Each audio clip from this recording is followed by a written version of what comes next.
জাদুটোনা কিভাবে নষ্ট করবেন? অনেক সময় আমাদেরকে ব্ল্যাক ম্যাজিক করা হয়, জাদুটোনা করা হয়। আপনি আপনার উপরে কেউ তাবিজ করেছে কিনা, কিভাবে আপনি জাদুটোনা নষ্ট করবেন?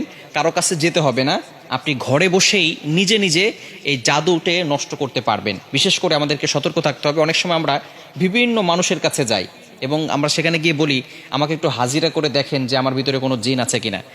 তারা তো ঠিকই, যদি জিন নাও থাকে আপনার উপরে জিন একটা চালান করে দিবে, এরপরে আপনার কাছ থেকে বারবার এই জিনের মাধ্যমে ডিস্টার্ব করিয়ে আপনার কাছ থেকে টাকা খাবে। এজন্য আপনি কারো কাছে যাবেন না, নিজে ঘরে বসেই আপনি আপনার জাদুটোনা দূর করতে পারবেন, জাদুটাকে নষ্ট করে দিতে পারবেন। বর্তমান সমাজে ম্যাক্সিমাম সময় দেখা যাচ্ছে যে আত্মীয় স্বজন, একেবারে কাছের মানুষগুলো আপনাকে জাদুটোনা করে আপনার জীবনটাকে নষ্ট করে ফেলবে। অনেক সময় দেখবেন কিভাবে বুঝবেন? আপনি অনেক সময় অসুস্থ হয়ে পড়ছেন, কিছুই ভালো লাগে না, ঘরে ভালো লাগে না, দোকানে ভালো লাগে না, ব্যবসায়িক প্রতিষ্ঠানে ভালো লাগে না, অথবা ব্যবসায় বারবার লস হয়ে যাচ্ছে, অথবা সংসারে কোনো শান্তি নাই, স্বামী স্ত্রীর ভিতরে ঝগড়া হচ্ছে, অথবা কোনো মেয়ের বিয়ে হচ্ছে না।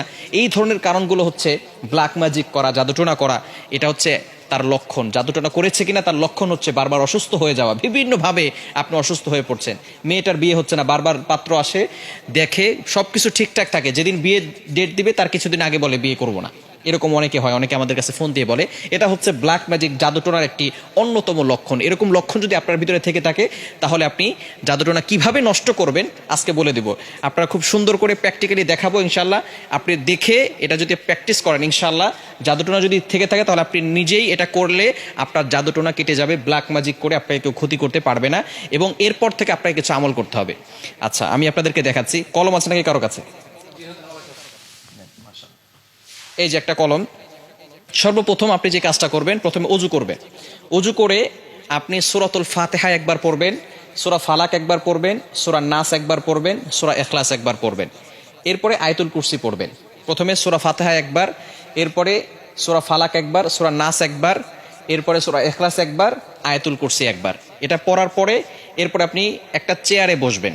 অজু অবস্থায়, পবিত্র অবস্থায় চেয়ারে বসবেন। মনে রাখবেন, কোরআনের ভিতরে আল্লাহ তাআলা শেফা দিয়েছেন। আল্লাহ তাআলা নিজেই বলে দিয়েছেন 15 নম্বর পারা 9 নম্বর পৃষ্ঠার 2 নম্বর লাইন, সূরা বানী ইসরাঈলের 82 নম্বর আয়াতে আল্লাহ তাআলা বলছেন, ওয়া নুনাজ্জিলু মিনাল কুরআন মা হুয়া শিফাউ ওয়া রাহমাতুল লিল মুমিনিন। আমি আল্লাহ তাআলা মুমিনদের জন্য কোরআনটা শেফা স্বরূপ নাজিল করে দিয়েছি। প্রথমে আপনি বসবেন একটা চেয়ারের উপরে, পবিত্র হয়ে, অজু করে পবিত্র হয়ে তারপরে বসবেন। বসার পরে একবার সূরা ফাতিহা পড়বেন, এরপরে আপনি সূরা ইখলাস, সূরা ফালাক, সূরা নাস পড়বেন, এরপর আয়াতুল কুরসি পড়বেন। এরপরে আপনি 7 বার সূরা ফাতিহা পড়তে হবে আউযুবিল্লাহ বিসমিল্লাহ সহকারে। এই যে একটা ছুরি নেবেন ডান হাতে, এটা আমি পেন দিয়ে দেখাচ্ছি, আপনি একটা ছুরি নেবেন। ডান হাতে একটা ছুরি নিয়ে আপনি মাথার উপরে রাখবেন, এভাবে রেখে আউযুবিল্লাহ বিসমিল্লাহ সহকারে সূরা ফাতিহা পড়বেন। পড়ে আপনি ছুরিতে ফু দিবেন। ছুরিতে ফু দেওয়ার পরে এরপরে ছুরিটা শরীরের সাথে টাচ করবেন না। টাচ না করে আপনি একেবারে সোজা কপাল থেকে নাক বরাবর, বুক বরাবর 2 পায়ের মাঝখানে রাখবেন। আপনি বসে আছেন, বসে থাকার পরে আপনি একটা ছুরি হাতে নেবেন। প্রথমে পবিত্র হলেন, সূরা ফাতিহা পড়লেন, ইখলাস পড়লেন, ফালাক পড়লেন, নাস পড়লেন, আয়াতুল কুরসি পড়লেন। এরপরে ছুরিটাকে আউযুবিল্লাহ বিসমিল্লাহ সহকারে সূরা ফাতিহা পড়ে ছুরিতে ফু দিবেন। ফু দিয়ে এরপরে ছুরিটা এভাবে নেবেন, সোজা, টাচ করবেন না, শরীরের সাথে টাচ না করে সোজা আপনি নিজে 2 পায়ের মাঝখানে রাখবেন। বুঝা গেছে? এভাবে একবার করলেন। আবারও আউযুবিল্লাহ বিসমিল্লাহ সহকারে সূরা ফাতিহা পড়বেন, শুধু সূরা ফাতিহা পড়ে ছুরিতে ফু দিবেন। ফু দিয়ে আপনি এটাকে সোজা নিয়ে যাবেন ইনশাআল্লাহ। এভাবে 7 বার করলে যদি কেউ আপনাকে ব্ল্যাক ম্যাজিক করে, জাদুটোনা করে, সেহের করে, তাহলে আপনার সেটা কেটে যাবে, আর কোনো সমস্যা হবে না। এরপর থেকে আপনাকে যাতে করে আর কেউ জাদু করতে না পারে, মাস্ট বি আপনাকে 5 ওয়াক্ত নামাজ পড়তে হবে। এবং কেউ যাতে করে জাদু করে, তাবিজ করে আপনাকে কোনো ক্ষতি করতে না পারে, 5 ওয়াক্ত নামাজ পড়ে আয়াতুল কুরসি, 4 কুল, সূরা বাকারা শেষ 2 আয়াত, এগুলো পড়ে বুকে ফু দিবেন এবং হাতে ফু দিয়ে পুরো শরীরকে মাসাজ করে দিবেন।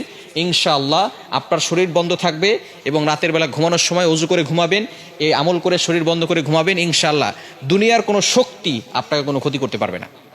আল্লাহ তাআলা আপনাকে প্রটেক্ট করবেন, আল্লাহ তাআলা আপনাকে হেফাজত করবেন। দুনিয়ার দুষ্ট জিন বলেন, মানুষ শয়তান বলেন, জিন শয়তান বলেন, সকল ধরনের দুষ্টমি থেকে এবং দুষ্ট জিন থেকে আল্লাহ তাআলা আপনাকে হেফাজত করবেন। আল্লাহ তাআলা আমাদের সকলকে এটা সুন্দরভাবে বুঝে আমল করার তৌফিক দান করে।